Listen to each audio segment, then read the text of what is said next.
3, 2, 1, vamos lá. Vamos lá, olá povo do Etipe, agora com o povo do segundo médio, aula de Sociologia, ok? Então, a aula de hoje é sobre o segundo capítulo, tá, da nossa apostila de Sociologia e fala sobre a mídia, ok?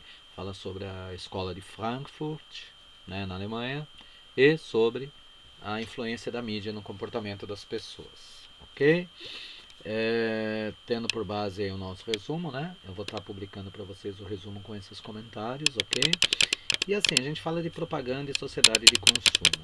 Apesar de no mundo hoje, praticamente tudo, né? Propaganda é fundamental na televisão, no cinema, na internet, né? Esse tema da propaganda e sociedade de consumo é fundamental para se compreender a sociedade atual, né? Mas bem, isso já vem desde antes, tá? Um grupo de pesquisadores, um grupo de pensadores já buscava, né, interpretar, buscava entender essa situação, né, na chamada Escola de Frankfurt, na Alemanha. Okay? Um grupo de pensadores fundou em 1923, dentro do prédio da universidade, um departamento, né, que eles chamaram de Instituto de Pesquisa Social, tá? Com o objetivo de buscar explicações para as grandes transformações culturais da época. Lembrando que 1923 era a época áurea dos Estados Unidos, a bela época, a década de 20, né, a década incrível, né, que antecedeu a crise de 29. Tá? Então era um período áureo aí de consumismo, de crescimento econômico nos Estados Unidos, ok? E na Europa por conseguinte, tá? Foi o período de expansão do capitalismo monopolista, das ideias socialistas e totalitaristas, logo após a Primeira Guerra Mundial e a Revolução Russa, ok? É o panorama histórico do surgimento da Escola de Frankfurt, tá? Pouco depois do final da Primeira Guerra e da Revolução Russa. Tá? Importante saber que essas pessoas que fundaram esse instituto, elas tinham duas grandes influências teóricas. Tá? Isso é muito importante. Okay? O marxismo, que estava no auge, né? Tinha há pouco tempo assumido o poder na União Soviética. O marxismo em suas várias formas, principalmente no tocante às análises das formas de domínio, ou das formas de poder. E a psicanálise do Freud, também através da análise dos comportamentos. Então, Marx e Freud foram as duas grandes referências teóricas dos intelectuais da Escola de Frankfurt, ok? Os grandes nomes da Escola de Frankfurt, vocês têm aí na tela, né, no resumo, tá? Horkheimer, Adorno, Benjamin, Marcuse, Habermas e Fromm. Tá? Esses caras, provavelmente você vai encontrar eles no vestibular. Tá? É muito comum nas provas vestibulares, seja o Enem, FUVEST, Unicamp, né? É muito comum aparecer trechos de texto deles, ok? Tudo bem? Agora, mais importante até do que saber o nome deles seriam as questões. Quais são os grandes questionamentos que eles faziam, ok? Os grandes questionamentos eram o quê? As discussões deles giravam em torno, primeiro, entender as relações que movimentavam as massas, ok?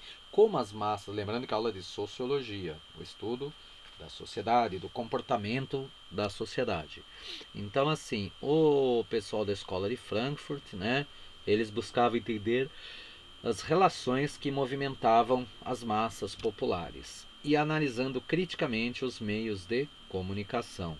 Lembrando que na época, em 1923, 24, os meios de comunicação eram jornal, revista, rádio, ok? Cinema, jornal, revista, rádio, cinema e acho que é isso. Não tinha grandes meios de comunicação, não. Telégrafo, telefone, né, claro. Mas assim, o meio para fazer propaganda, para expor, né, as suas ideias e tal, era esse. Eles não tinham a televisão ainda, muito menos a internet, né? Então, e mesmo com esses meios que para nós, né, mais restrito, para eles era, né, o forte, e eles faziam análises críticas com isso, tá? Análises críticas fortes sobre isso. Além do que, já devido ao viés marxista, eles buscavam aperfeiçoar o movimento revolucionário marxista e criticando veementemente o capitalismo, ok? Isso é meio óbvio. Agora, os dois grandes conceitos fundamentais criados pela Escola de Frankfurt, principalmente o Adorno, né, foi um dos maiores contribuidores, Theodor Adorno, Theodor Jäserengrund Adorno, né, os conceitos de cultura de massa e indústria cultural, tão usados hoje em dia. Indústria cultural nada mais é do que a produção industrializada de bens culturais, em larga escala, para atender o grande público. Então, por exemplo, a arte, você faz um quadro, você compõe uma música, né? Você escreve uma peça de teatro, né? Claro, tem o seu público, mas não é industrializada, é particular, é o artista produzindo a sua arte. Quando você passa por uma indústria que faz em larga escala para atendimento em muito grande público, isso sim é a indústria cultural, ok? Que na verdade o que é a cultura de massa é o produto da indústria cultural, que é um conjunto aí de manifestações culturais transmitidos de maneira industrializada para o público em geral, através da mídia. Mídia, mass média, né? Os meios de comunicação de massa, que a gente chama de mídia, tá? Um apelido, né? Então, a indústria cultural produz cultura de massa. Então, imagina os grandes filmes, tipo dos Vingadores, né? Ultimato, são produtos de massa para atingir multidões, milhões de pessoas, né? Uma propaganda da Coca-Cola, que mais? Músicas famosas aí que dão, né? Tem o seu pico aí de vendas e tal. Então, indústria cultural tem a ver com a produção industrializada, ok? De cultura de massa, tá? Essa é a ideia. Esses dois conceitos são fundamentais para se entender o espírito aí da escola de Frankfurt, ok? E os caras criticavam essa cultura de massa, porque o merchandising, a propaganda passaram a ser mais, né, fortes a partir desse período. E aí vamos fazer um pouco uma análise dos meios de comunicação de massa, tá?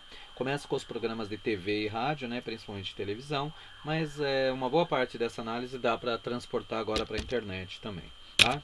Então é o seguinte, os programas de televisão, se você se lembra, a TV aberta, né, em especial, as emissoras, né, Globo, SBT, Bandeirantes, Record, Cultura, né, Rede TV, essas TVs elas fazem uma divisão do público em horários, tá? Então se vocês quem assiste TV aberta sabe, né? Tipo programa feminino de manhã, né? Programa de comentário esportivo na hora do almoço, filme à tarde, novela às 8 9 7 8 9 horas, o filme à noite e de fim de semana os programas de auditório. Então tem já um roteiro mais ou menos pronto, quase todos os canais. Tá? Isso foi quebrado um pouco com os canais a cabo, né? As TVs a cabo e mais agora com a Netflix, tá? Mas assim, de modo geral, as TVs abertas elas têm esse viés.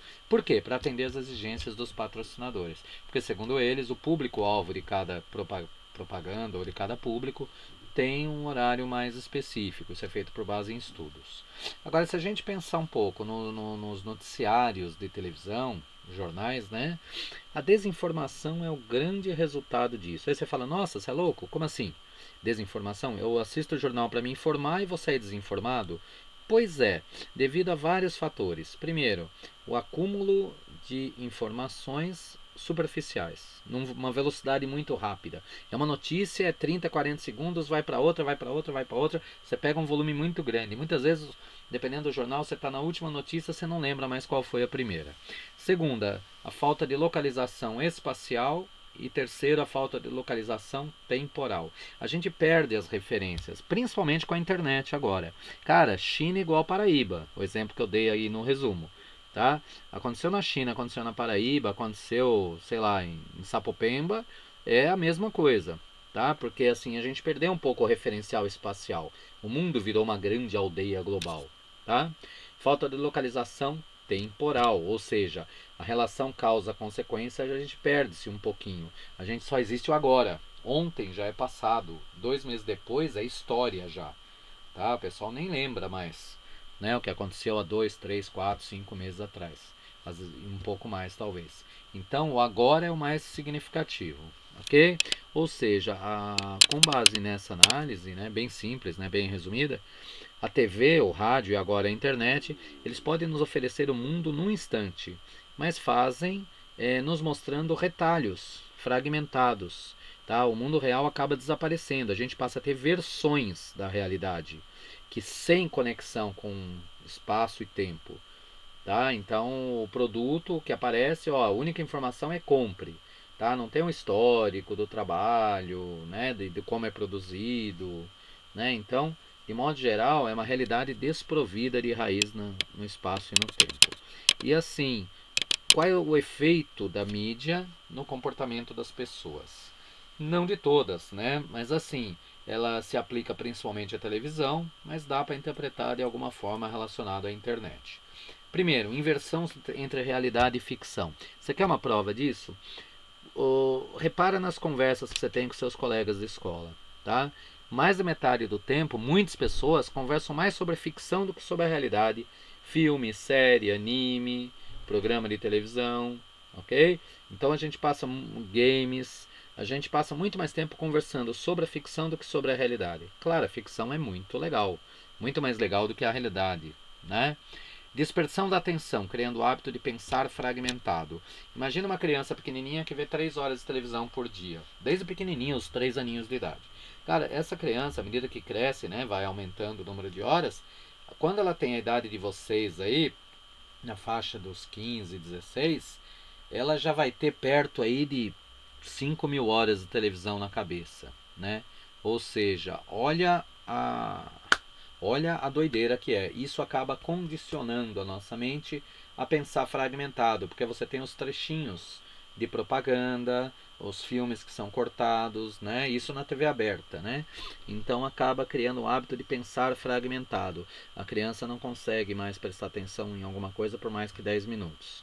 Infantilização do público, que não suporta a distância entre o desejo e a satisfação. Ou seja, você vê a propaganda na televisão, eu quero, eu preciso ter isso quanto antes. Tá? Se tiver um cartão melhor, já vai, já paga crédito e já compra logo. Tá? Se tem uma propaganda que instiga a comer, ainda mais na hora do almoço, eles não fazem à toa isso, você faz questão de, quando vai no shopping, consumir o produto lá da propaganda. Então, infantilização. E o autoritarismo, que é a intimidação social.